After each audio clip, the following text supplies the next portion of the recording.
Again, good morning and welcome. All questions for today's debate were created by students in our AP Government classes and the members of our Equity and Justice Club.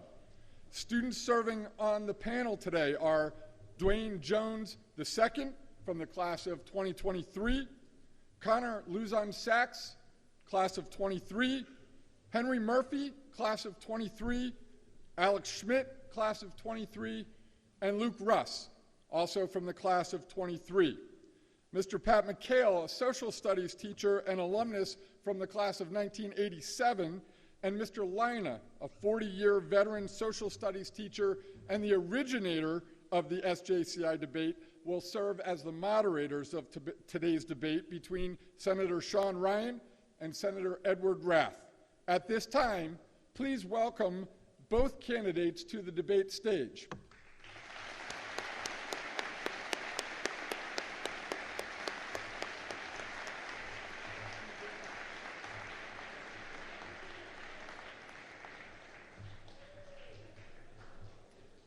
The Democratic candidate is Senator Sean Ryan.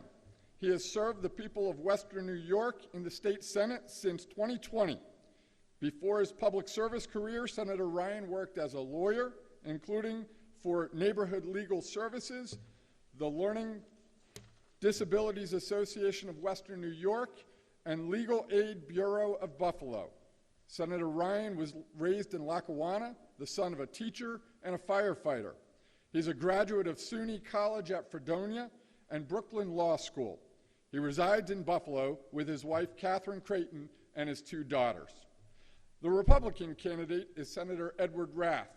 Senator Rath was also elected to the state Senate in 2020.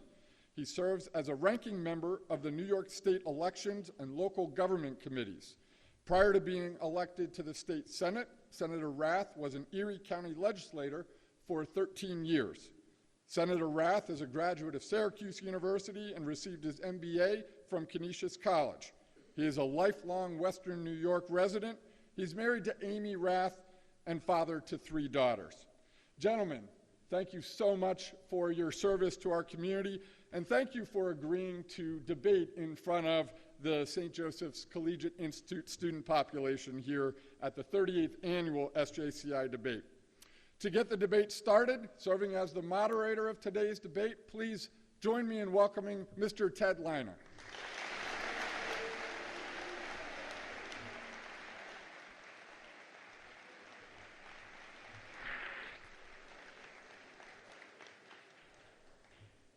Good morning, and welcome to the only school in New York State that hosts an annual debate.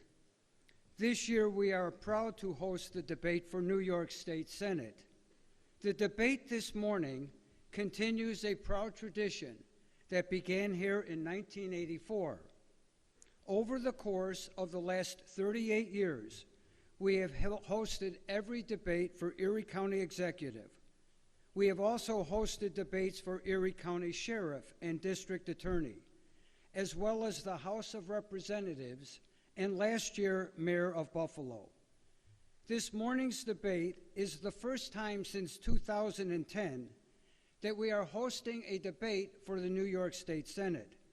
12 years ago, in this gym, an alum of St. Joe's, former county legislator Tim Kennedy, debated Assemblyman Jack Quinn for a seat in the New York State Senate.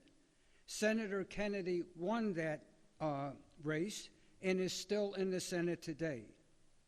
We are also pleased to have with us this morning a few former students of our school who have decided to serve the community in public office. If they would please stand, we have Council Member Joel Fioretto, class of 2000, all right, and we have Senator Rob Ort, the class of 1997, who is the minority leader in the New York State Senate. Thank you, gentlemen, for being with us this morning.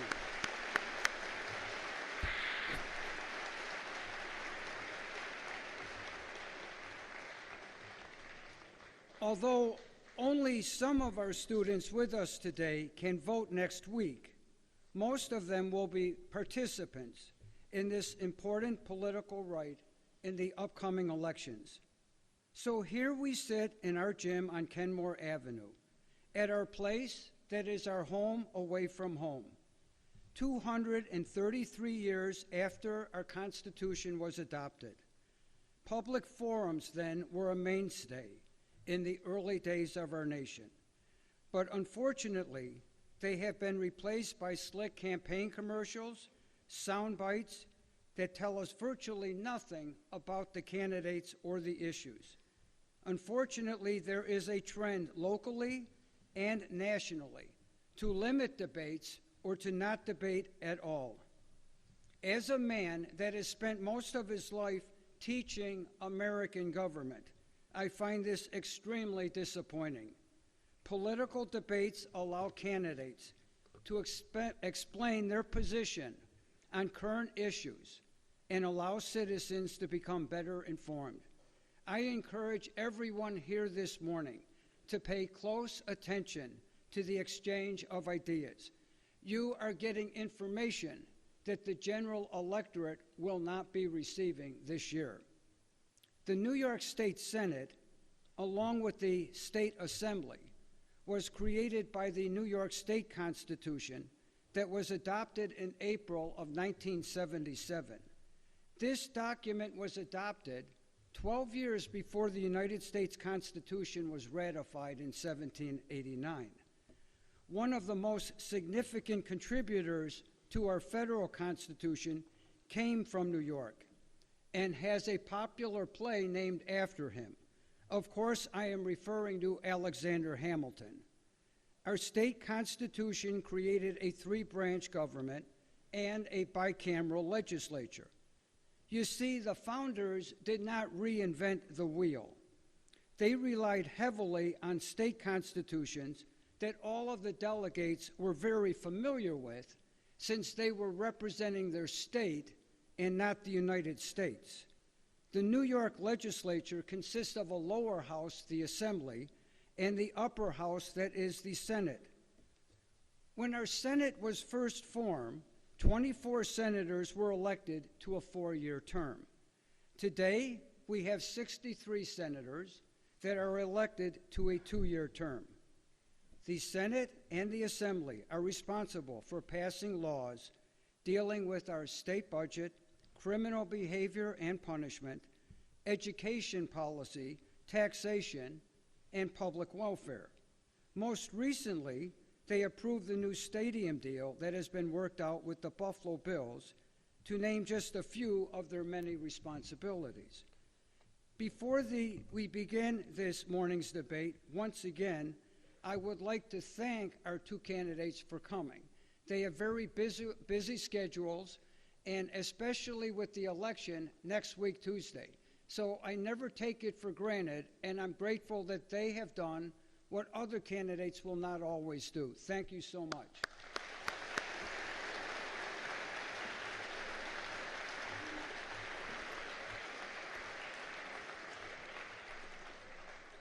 I would also like to thank the broadcast and print media for their interest in our debates going back several years. Broadcast stations 2, 4, 7, and Spectrum, especially Susan Rose and Brian Mazurowski of radio station WBEN, along with David Bellavia, a Medal of Honor winner, who has been very complimentary over the years regarding our debates. I also want to mention Eileen Buckley, who is currently with Channel 7 News and has covered our debates for a number of news outlets. And especially, I don't want to forget political journalist Bob McCarthy, who throughout many years has supported the debates here on Kenmore Avenue in this gym. All right, at this time, I would like to lastly thank my friend and colleague from the St. Joe's History Department, Mr. Pat McHale, and Mrs. Katie Potenza, who loves this debate and works diligently to make this a huge success. Before we begin with opening remarks, I'm going to go through the format of the debate with the candidates and with you so you'll know what's going on. A 2-minute statement will begin the debate from each candidate. There will be no rebuttal to opening remarks. A moderator question will be asked for me. The candidate will be given 1.5 minutes to answer that. They'll each answer the same question. There will be no rebuttal to that. As we begin the questions from our student panel, a direct question will be given to a candidate. The candidate will be given 1.5 minutes to respond, and his opponent will be given 45 seconds in terms of a rebuttal. We will then conclude the debate with a 3-minute closing statement if time permits. Due to a coin toss conducted earlier this morning, Senator Ryan won the toss and has elected to begin this debate this morning with his 2-minute opening statement. Senator Ryan. Thanks a lot, Ted. It's pretty cool to be here, to be part of this great tradition, and thanks for having me today. I grew up in Lackawanna. I'm a proud graduate of Lackawanna High School. As you heard, my dad was a firefighter, my mom was a teacher, and from them I learned the value of public service and the value of helping others. When I was a senior in high school, the economy of Western New York and New York State changed drastically. The steel industry collapsed. There was no more Bethlehem Steel. Those were tough times, but we made it out of those tough times. We're back into some tough times right now, but I'm confident that we're going to come out of those tough times by employing the right public policy, and we're going to come out of these times stronger than we went in. Walking around the community all summer, people are worried. People have problems. They're worried internationally about the war in Ukraine. They're worried about worldwide inflation, and locally, people are worried about the economy and inflation. People are worried about public safety, the epidemic of gun violence, and women are particularly worried that an extremist Supreme Court is ripping away their hard-fought rights. We've addressed these issues in New York, and we're going to continue to address these issues.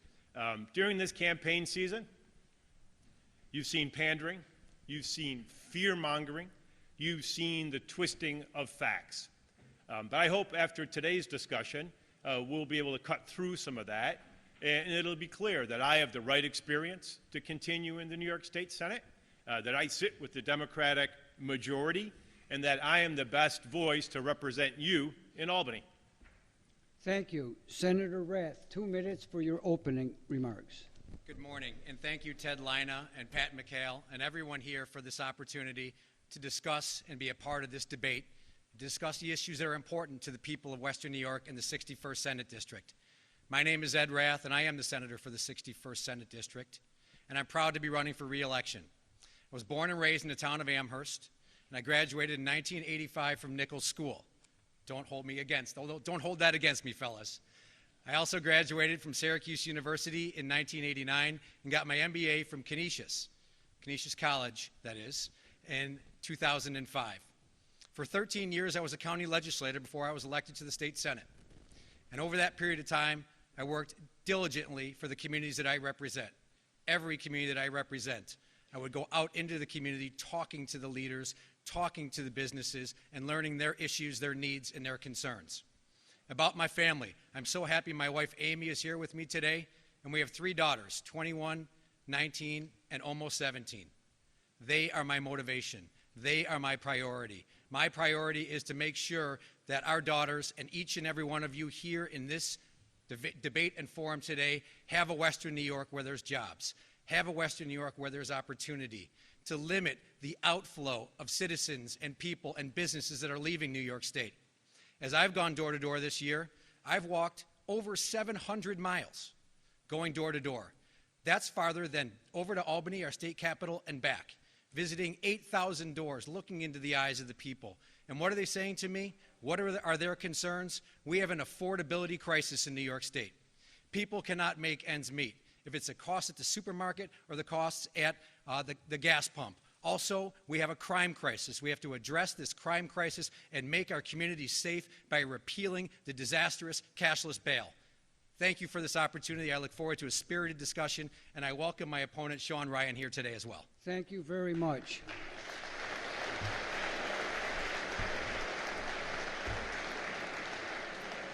Just so everybody's aware of what's going on, when the timekeeper raises his hand, each candidate has 15 seconds left. A bell will be rung, and they are then finished with their statement, and we'll allow them finish their statement, but not start a new one. I'm going to begin this debate this morning with a question that I believe is very significant for everybody here in this gym. The timekeeper, each candidate, beginning with Senator Ryan, will have a minute and a half, and there will be no rebuttal.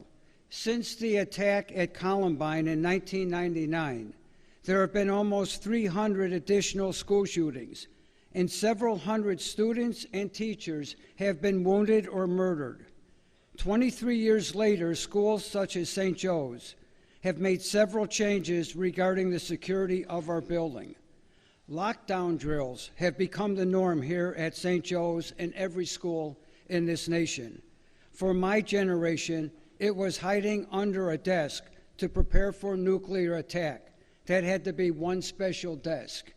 At any rate, as you know, education policy is a power that rests with the states and not the federal government. Why has so little been done at the state level to make our schools safer? And what do you think we could or should do to address this very serious issue? Senator Ryan. It's unbelievable that part of our curriculum is teaching grade school kids how to hide in case a mass shooter comes into your school. But we've accepted that as the norm in America, and it is a distinctly American problem. And we've decided we should fight that problem by hardening schools, putting security systems in place. But what we haven't done is limited the sale of high-capacity assault rifles. All over America, people who should not own assault rifles do, and they are committing heinous crimes with them. But we've accepted that as the norm. So instead of limiting assault rifles in America, we have spent billions of dollars hardening schools. We need a balanced approach, and right now we're balancing this approach towards making schools to be like castles surrounded by moats, but we're not limiting at all 18-year-olds like the top shooter from accessing a weapon of war. There's no need to have these weapons in common circulation in America, and until we address that problem, we are still going to have to wrestle with the issue of school shooting. Thank you. Senator Rath. School shootings are an absolute tragedy that happen in our communities.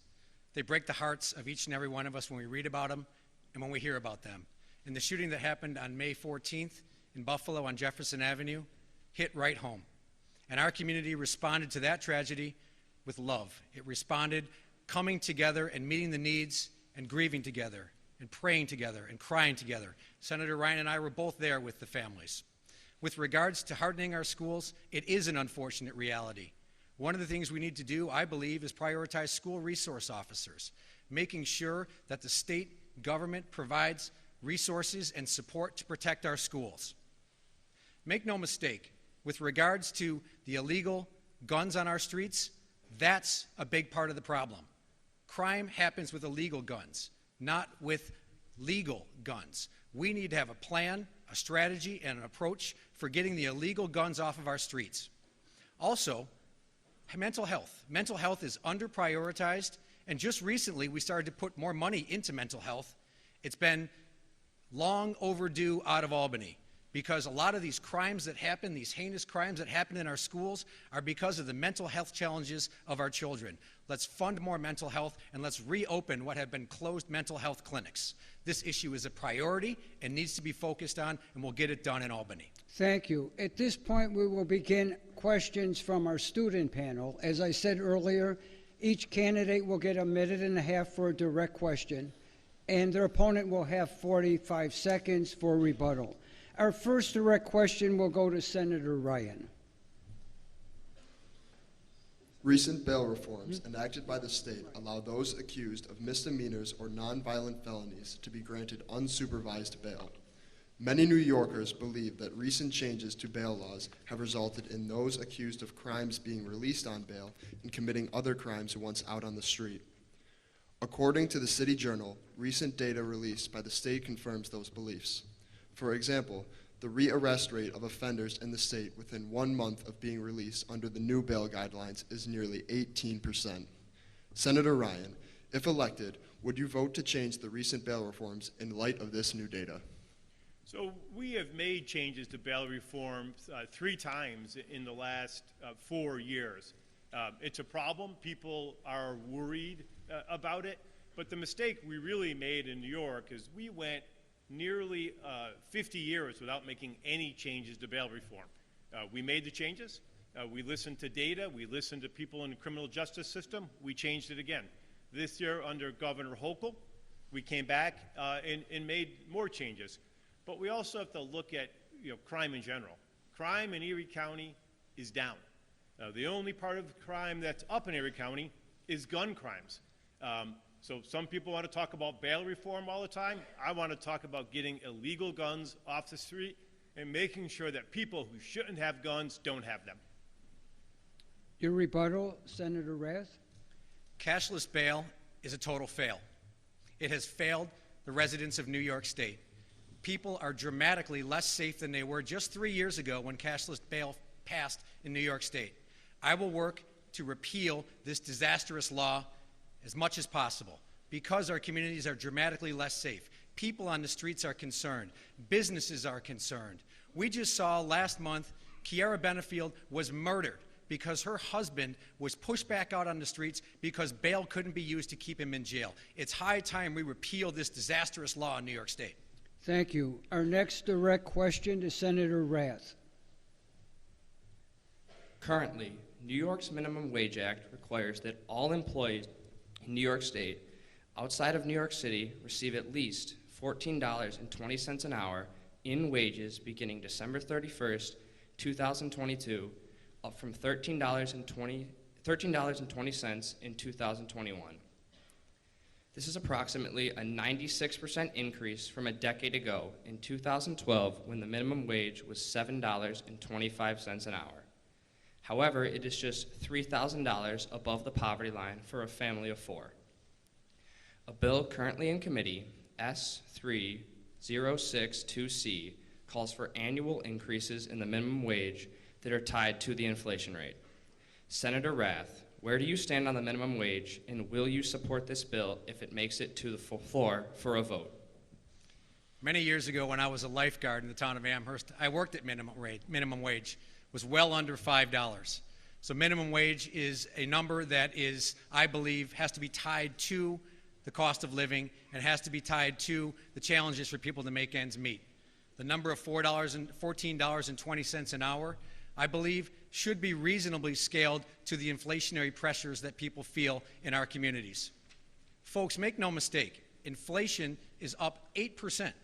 8% is a record high for inflation. And what are we seeing? An affordability crisis. Your question is actually rooted in affordability. People can't make ends meet. And what are we talking about? Raising the minimum wage to make ends meet. Guess what? The costs at the supermarket, the cost at the gas station, and the energy bills to heat our houses, through the roof.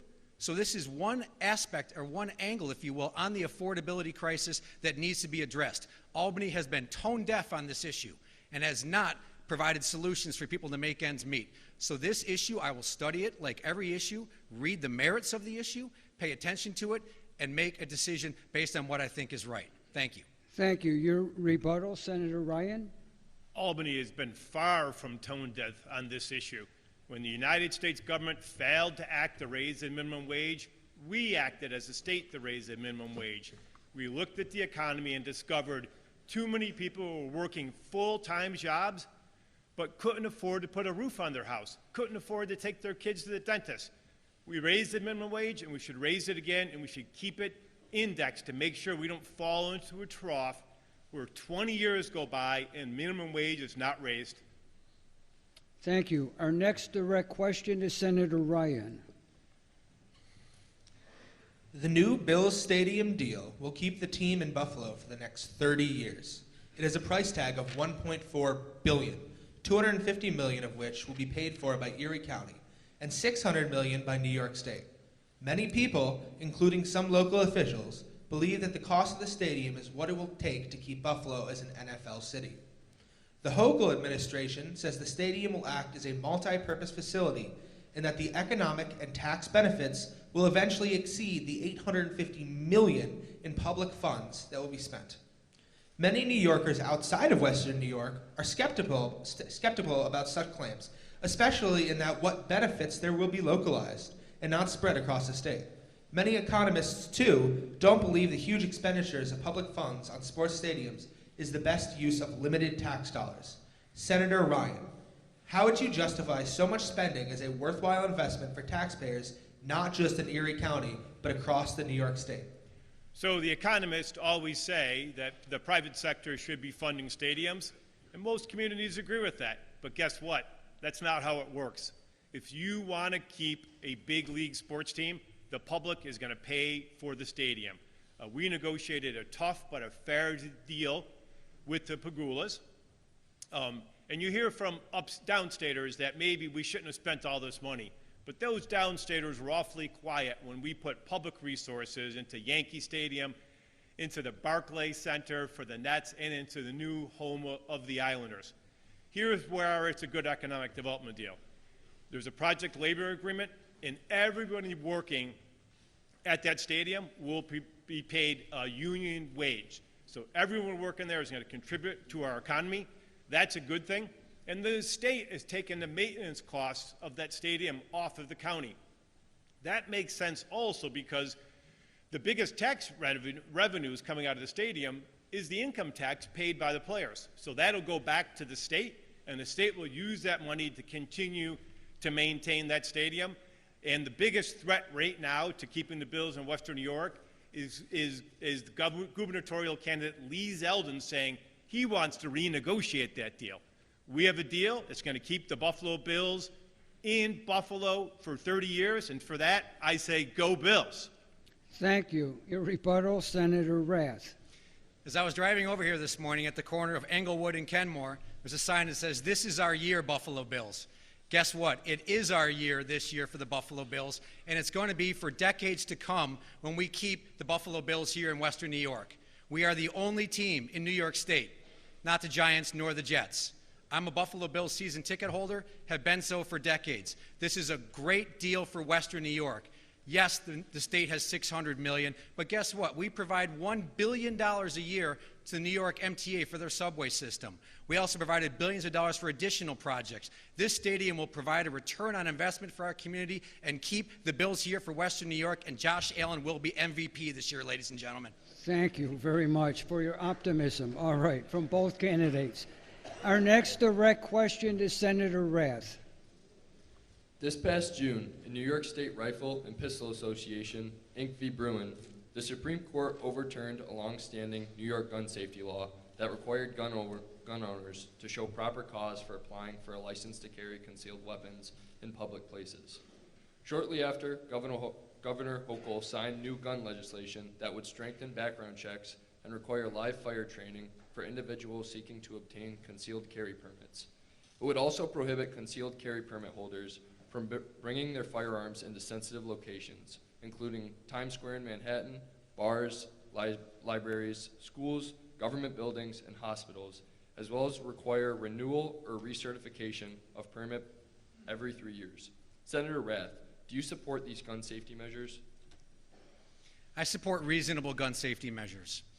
And what happened this year with regards to the new gun safety measures in Albany was a piece of legislation that it turns out is somewhat flawed. There are aspects of it that are determined to be unconstitutional right now. Quite often in Albany, what we see is a rush to get legislation done without properly drafting the legislation and putting what is legal before the state Senate and the state legislature. The challenge that we have in our community with safety, number one, is cashless bail. What we need to do if we're going to get criminals off of the streets is repeal cashless bail. That's step number one, and that should be our highest priority. We've referenced earlier illegal guns. Almost all crimes are committed with illegal guns. What we need to do is have a plan to get those illegal guns off of our streets. With regards to protecting our communities, of course, it should be the responsibility of each and every state senator, my opponent and I together, to protect our communities. Let's have a reasonable plan. Let's have sensible legislation, and let's have something that we know works closely with law enforcement. Law enforcement has endorsed me this year, 5 law endorsement groups, including the sheriff, City of Buffalo PBA, the town of Amherst. I will work with them on sensible legislation that protects our communities. Thank you. Thank you. Senator Ryan, your rebuttal. The biggest crime increases in Erie County have to do with gun crime. We can keep talking about cashless bail, but that is not addressing the issue. After the shooting on Tops, it's true, Senator Rath and I were together helping the community, but I went back to Albany. I did more than thoughts and prayers. I went back to Albany and I passed laws that made it so an 18-year-old can't buy an assault weapon. We made it harder for assault weapons to be circulated. I voted yes. Senator Rath voted no. I have an F rating from the NRA. Senator Rath has an A rating. Thank you. Our next direct question is Senator Ryan. The legal status of abortion has been an extremely contentious issue for decades. Earlier this year, the Supreme Court overturned the 50-year-old precedent established in Roe v. Wade, allowing the decision whether to ban abortion or to keep it legal to be made by the states. In the wake of this ruling, New York passed a legislation package that supported reproductive rights and services that includes protections for women who come to New York from states that have banned abortion. Governor Hochul also announced that $35 million would be available to support abortion providers in New York. Many New Yorkers disapprove of the idea that the state is using taxpayer money for this. Senator Ryan, do you approve of the use of tax money to support access to abortions, even potentially for non-residents of the state? The number one issue on women's minds in Western New York State, and the country is the banning of abortions. For 50 years, it was settled law in the United States. The right that my mom had, that my wife had, will no longer be available to my daughters. That is a radical Supreme Court going down the wrong path. After the Supreme Court overturned the Roe versus Wade, we went back to Albany and we passed a series of protections. We passed protections making it so doctors in New York State could not be jailed for providing reproductive services for a woman out of state. I voted yes on that legislation. Senator Rath voted no on that legislation. I believe it's a woman's right to choose. It's a woman, her family, and her doctor. Doctors' offices are small. There's no room for Senator Rath in that office, and there's no room for law enforcement. It's a woman's right. Thank you. Your rebuttal, Senator Rath. Women's reproductive rights are codified in New York State. What that means is it's written into the Constitution. Changing that is incredibly unlikely and not going to happen based on the state legislature that we have right now. Let me be very clear on this issue, because in this campaign, there has been misinformation and mischaracterization of my position. In the cases of rape, incest, and the life of the mother, of course I support women's reproductive rights. There are aspects where I think that some of the legislation is extreme. We should not be allowing for late-term convenience abortions, and we should not be making New York State a destination for out-of-staters and out-of-state doctors when it comes to reproductive services. Thank you. We will now have a direct question to Senator Rath from Dwayne James, representing the Equity and Justice Club. On May 14th, 2022 at 2:30 p.m., the Tops shooting on Jefferson Avenue occurred. The suspect drove several hours from Conklin, New York, to get to the Tops, which was located in a heavily black neighborhood. 13 people were shot, resulting in 10 black individuals being killed. This left many people wondering, how will officials react and what will they do about the supermarket? After the shooting, the Tops remained closed for 9 weeks until July 15th. This once again left another food desert on the east side of Buffalo due to lack of transportation for many people in the neighborhood. Although the Tops has since reopened, many people are afraid to shop there due to trauma from the shooting and in fear that a shooting like that could happen again. To put it plainly, the east side of Buffalo needs places where residents can buy food. Senator Rath, what measures would you support to incentivize more grocery stores moving into traditionally underserved communities like the east side of Buffalo? First of all, you touched on May 14th, and I want to remind everyone how amazingly incredible our community responded to that tragedy. We responded with love, we locked arms, and we provided services into that community. That was a moment in which Buffalo, we saw our true nature of the city of good neighbors. With regards to the food deserts on the east side, what we need to do is be working with businesses, working with developers, and assessing the needs of the community. Developers and builders many times have state senators, my opponent included, that works against them. What we should be doing is using our ECIDA, which provides reasonable inducements for businesses to have investment in their communities. We should be assessing the needs as to where the growth and development should be happening. We can be providing jobs, creating opportunity, and creating investment in the east side. It's certainly needed. I have toured the east side and talked to businesses, talked to leaders who said, yes, we need more growth. Growth happens when government and businesses work together, not when they work against each other. I'm proud to have the endorsement of the Business Council, proud to have the endorsement of the National Federation of Independent Businesses, as well as Upstate United. These business groups know I'm the right person to partner with business and create solutions and growth on the east side of Buffalo. Thank you. Thank you. Senator Ryan, your rebuttal. You know, returning to the top shooting, it's such a heartbreaking tragedy. But we have to look at the facts around that shooting. You know, we keep hearing about, getting illegal guns out of people's hands. The person who committed the shooting at Tops was a legal gun owner. It wasn't an illegal gun. It only became illegal when he used it to commit violence. The shooter at Parkland was a legal gun owner. The Newstead shooting of 4 family members, legal gun owners. After the shooting at Tops, we went back, we put together a series of common sense gun laws, including strengthening red flag laws. I proudly supported those laws. My opponent voted no. Thank you. Our next direct question is Senator Ryan. In 2020, then Governor Andrew Cuomo issued Executive Order 203, which required all New York State local governments to adopt a police reform plan by April 1st, 2021. Since then, 90% of police agencies had submitted plans. In Rochester, for example, the plan included a reduction in police force size and a change in the hiring system. In Yonkers, the plan called for the creation of a mental health crisis team and fewer police officers in schools.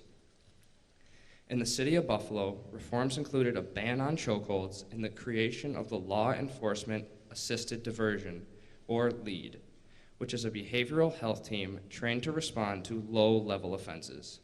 Senator Ryan, do you think reforms such as these are the answer to help reduce crime in our state, or do you favor a different approach? So reform isn't something that should only happen in response to tragedies. Reform should be ongoing. We should always question how we do things. Your school questions constantly how we do things, how do we make it better? So I'm happy with the efforts that have been taking place throughout New York State. Every town, every village, every city has gotten together and said, how can we better serve our citizens? And what came up a lot in those discussions is the police departments need more funding. So in this year's budget, we put unprecedented funding towards state troopers and to local law enforcement. You go to any community in Buffalo or anywhere else in this community and say, do we need more police or less police? People will resoundingly answer, we need more police and we want to have a better police department. And you do that is by continue to be to search for excellence and not just have reform be a one-off, but you need to keep it going. Thank you. Your rebuttal, Senator Rath. It's interesting hearing my opponent talk about police funding when last year he endorsed India Walton for mayor. India Walton wanted to defund the police by 20% or $7.5 million. That's a fact. With regards to law enforcement, with regards to the police, they need government to be their partner. I have sat down with every police chief and every member of law enforcement in this new 61st Senate District, and they believe that government is not providing enough resources. Government is not providing enough support. And what they need is, what we all need is a repeal of cashless bail. Let's get these criminals off of our streets. That's the first step to safety, ladies and gentlemen. Thank you. Thank you. Our next direct question to Senator Rath. According to the U.S. Bureau of Labor, inflation has risen 15% since 2020. This is more than over the previous 8 years in which the inflation rose 14%. New Yorkers have stressed about prices at the pump and at the grocery store. According to the U.S. Energy Information Administration, the average gallon of gas in December of 2020 cost $2.19. However, now a gallon of gas averages $3.76 for an increase of $1.57. The price of eggs has also risen dramatically in the past few years. The U.S. Bureau of Labor estimates that the average cost of a dozen eggs is up nearly $2 since 2019. It is often said that people vote based on the economy. With the cost of basic goods still rising and the holidays right around the corner, what will you do to help lower inflation and provide relief to the struggling New York families? This is a very important question about affordability. We've talked about affordability earlier, and let me tell you this. Inflation is nothing other than a tax on the middle class. And inflation is a result of monetary policy from the federal government. What we can do in Albany is we can address this affordability crisis by making New York State more affordable. Energy costs in New York State are 56% higher than the rest of the country. And why is that? Partially because of our taxes and surcharges, temporary taxes and surcharges that we're assessing that must be repealed. I also believe there should be a home heating tax credit for middle-class families in New York State, providing real relief, because natural gas costs are going to be up 50% this winter, and pretty soon it's going to get cold in Western New York to heat our homes. Supermarket costs up 15 to 25%. We have an affordability crisis, and when I'm going door to door talking to young families, they're struggling to make ends meet. They might have to make decisions between putting food on the table and paying their energy bills. Let's lower the incredibly high taxes we also have in New York State. Taxes and regulations are 50th out of 50 by way of affordability in New York State. That's the worst state in the country, as proven by Wallet Hub this past April. Let's fix this affordability crisis and make New York back to the Empire State. Senator Ryan, your rebuttal. Inflation's a worldwide problem. Coming out of the pandemic, you've seen inflation rise everywhere in the world. It's a problem. People know it's a problem. What inflation does, it erodes the money in your wallet. And as that was happening, New York State took steps to keep money in people's wallet. We cut taxes on the middle class. We accelerated the property tax rebate. We cut gas taxes, and we made more money available for child care. New York State's doing what it can. We're not the federal government. We don't control the interest rates, but we're going to keep up with proactive policies to keep more money into people's wallets. Thank you. Your rebuttal, Senator Rath. Was that his rebuttal? Oh, was that? I apologize. Yeah. Senator. Okay, next direct question then. The New York State Marijuana Regulation and Taxation Act was signed into law on March 31st of 2021 by former Governor Andrew Cuomo. This act authorized adult use recreational cannabis and the lawful use of medical cannabis effective immediately. The New York Times estimates that the New York market could reach $4.2 billion in revenue by 2027, making it one of the nation's largest. It remains illegal to drive under the influence of marijuana, just as it's illegal to drive while intoxicated by alcohol. Under the new law, the New York Health Department will be required to look at emerging devices that could potentially allow officers to use a saliva test to detect whether a driver is under the influence of cannabis. Senator Ryan, what measures do you support so that New York State can profit from the sale of cannabis while at the same time keeping its citizens safe?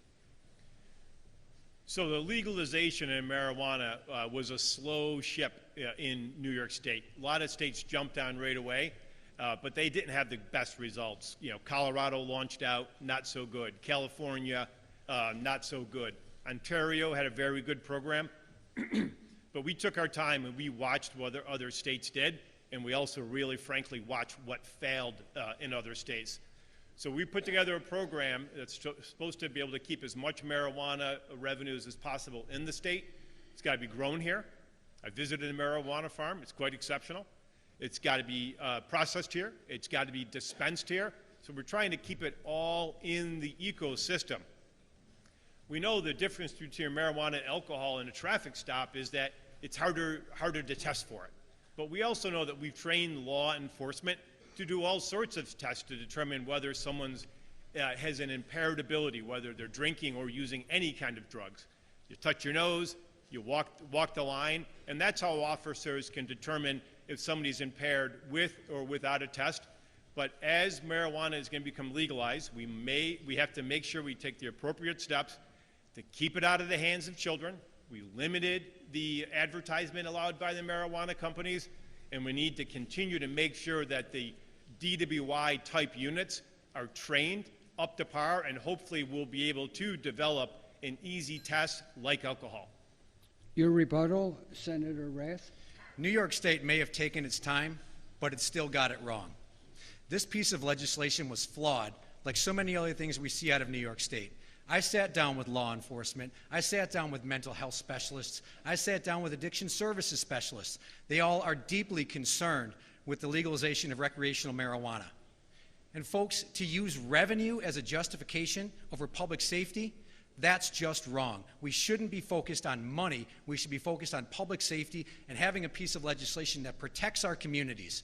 Right now, we do not have that. I voted against it because it was poorly drafted, and we need to fix this. Our last panel-directed question will go to Senator Rath, and then this will be followed with a moderator question and closing statements. So our last direct question, please, to Senator Rath. A school voucher system is a program in which the state gives parents vouchers that can be applied to the cost of a school other than the neighborhood school most children must attend. Such programs allow parents to use public funding allocated for their child's education toward tuition at a private school of their choice, including religiously affiliated private schools. The hope is that a school voucher would allow lower-income families who often have to go to lower-performing schools to be able to afford to attend a higher-performing school. Critics of such programs argue that vouchers merely siphon money from schools that desperately need it. Despite the contentiousness of this issue, nearly 30 states have vouchers or some closely related form of private school choice, according to the National Conference of State Legislators.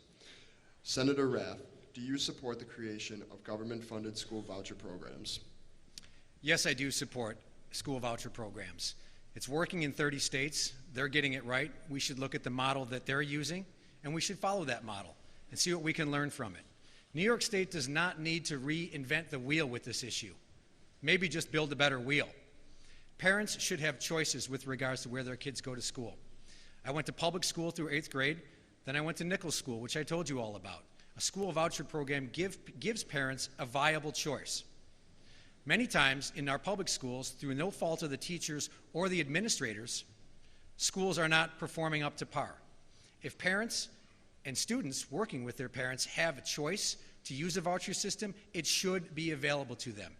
As a parent of 3, my wife and I wanted what's best for our children. Your parents should have that same opportunity, and parents of every income level should have that exact same opportunity through a voucher program. So yes, I'm supportive of it. Let's be measured. Let's also be thoughtful of our public school system and supporting them and making sure that they have adequate resources as well. Once again, it's not the fault of the teachers in the public schools. It's not the fault of the administrators, but parents need a choice, and I do support that. Senator Ryan, your rebuttal. So every state seems to siphon money to private schools in different ways. We don't have a voucher program in New York State, but money comes into private schools through things like a book fee and attendance fee. So we do put money into private schools in New York State. We just do it in a different way. But I don't support a voucher program.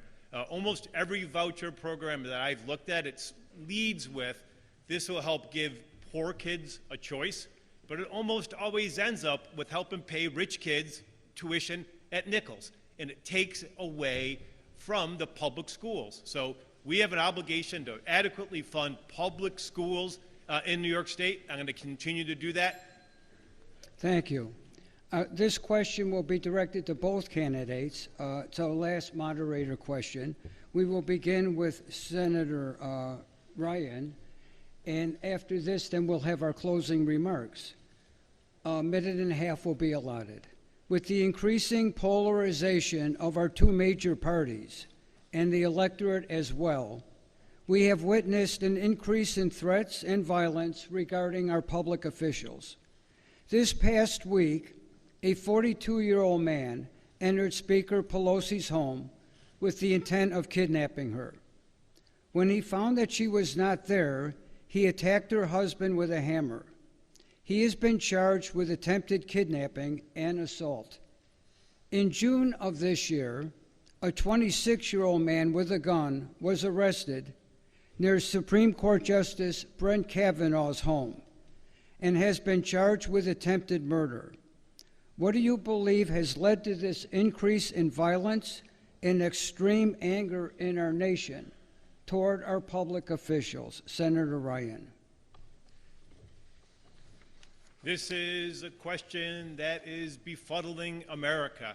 How in very short years did we turn from a country that had civil debate to a country where people vilify one another, where people don't want to be in the same room as people from political parties? A good friend of mine works at the Ford plant, and he said, for 20 years I worked at the Ford plant. I had no idea if my coworker was a Republican or a Democrat. He goes, but I do now, and I don't want to know. I don't want to know who's a MAGA Trump guy in this plant. What does this have to do with working at the Ford plant? But all over America, the temperature is being turned up, and it's being turned up in a way that is not good for our democracy.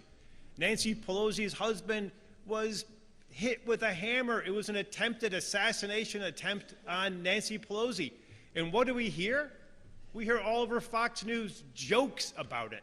How do we make jokes about an attempted political assassination in our country? It's not the way we go.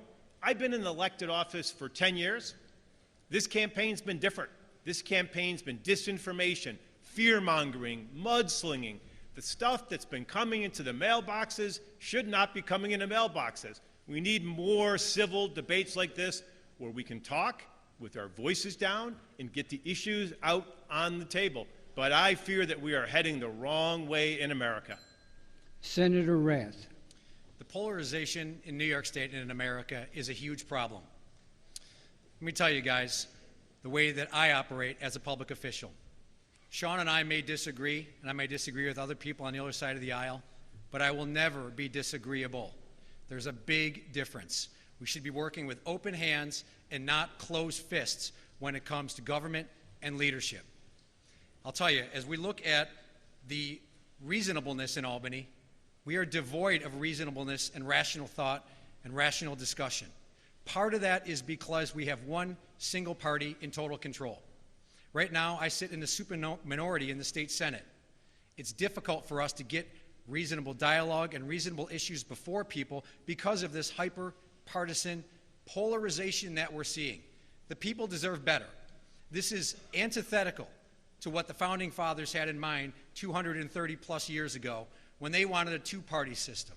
They wanted a two-party system with checks and balances, a two-party system with reasonable dialogue and reasonable solutions. We can lower the temperature in New York State. We can lower the temperature in this campaign.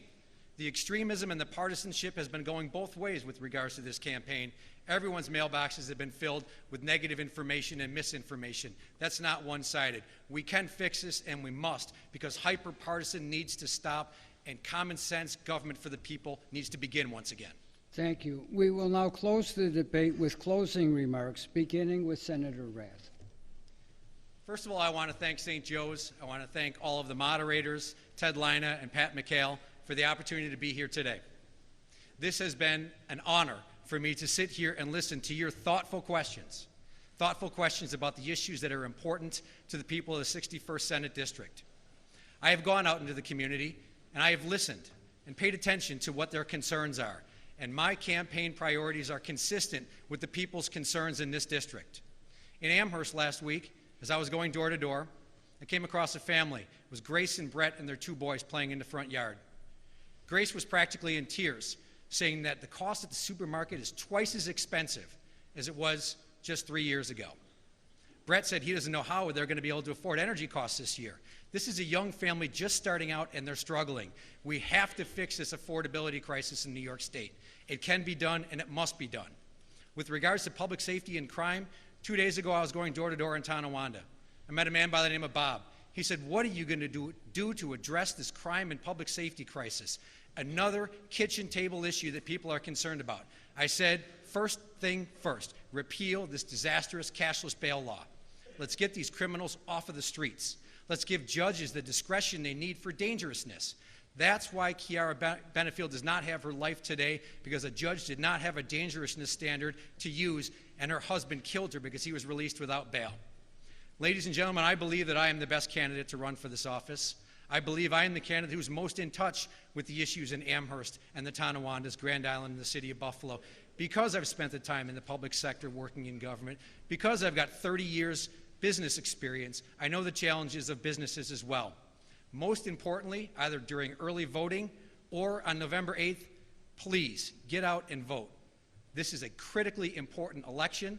You've heard the differences between me and my candidate. Once again, opponent, I should say. I believe that I am the right person to fit this job to meet the needs of all of the community. And ladies and gentlemen, with the affordability and the crime crisis, we can and we must do better.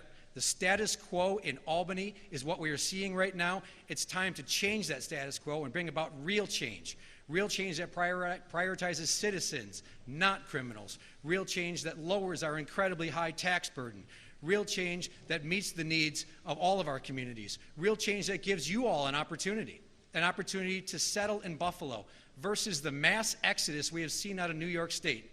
In the last 3 years, more people have left New York State than any other state in the country. Why? Because of taxes, because of regulations. I have 5 nephews, nieces and nephews.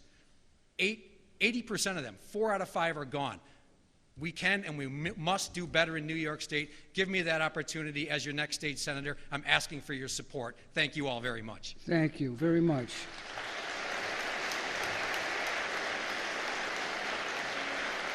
Senator Ryan, your closing remarks.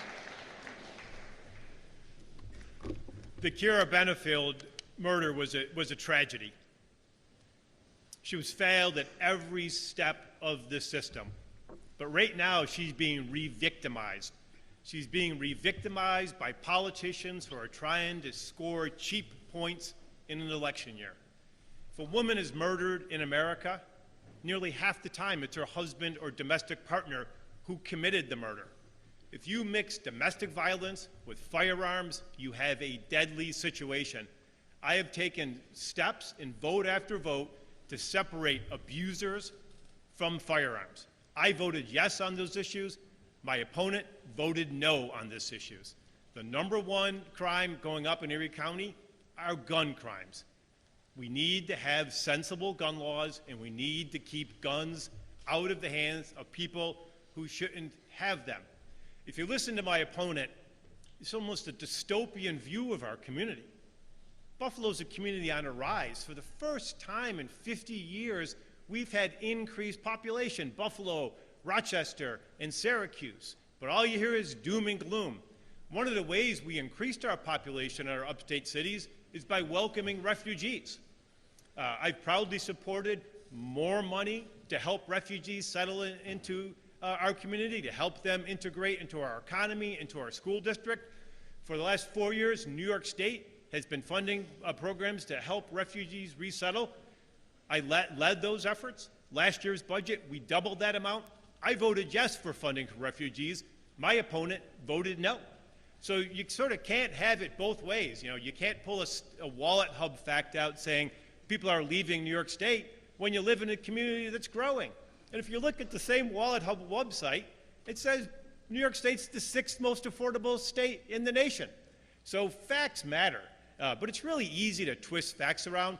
But that's why I'm hoping today we have, through this rational conversation, you can make the determination that I have the experience to continue to serve in Albany, that I serve with the Democratic majority, and that I am the best candidate to represent you in Albany. Thank you very much.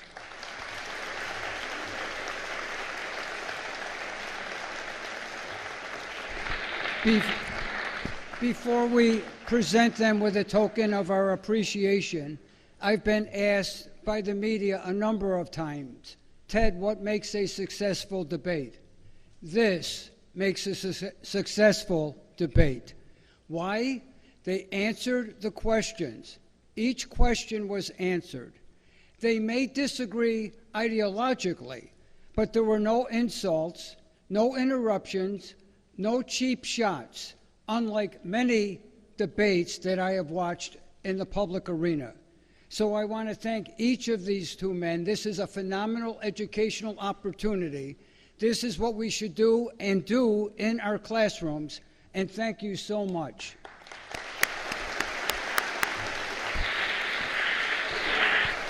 Louis Canada, our student council president, will present them with a token of our appreciation. Gentlemen, thank you so much.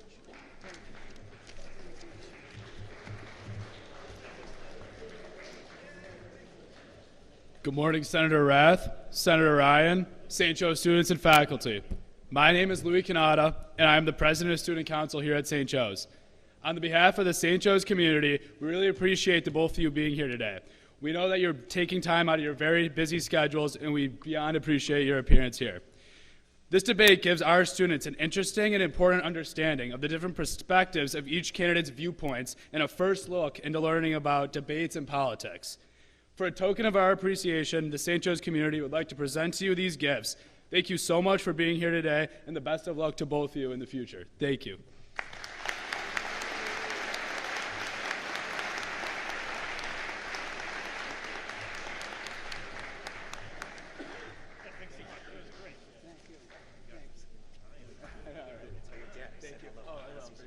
Really? Cool. Yeah.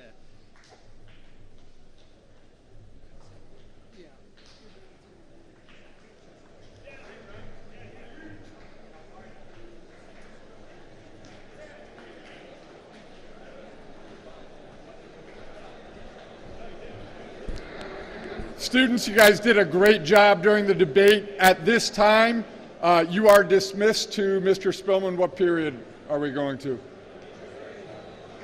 Bleachers first. To what period, Mr. Spillman? To third period. You're going to your third period class.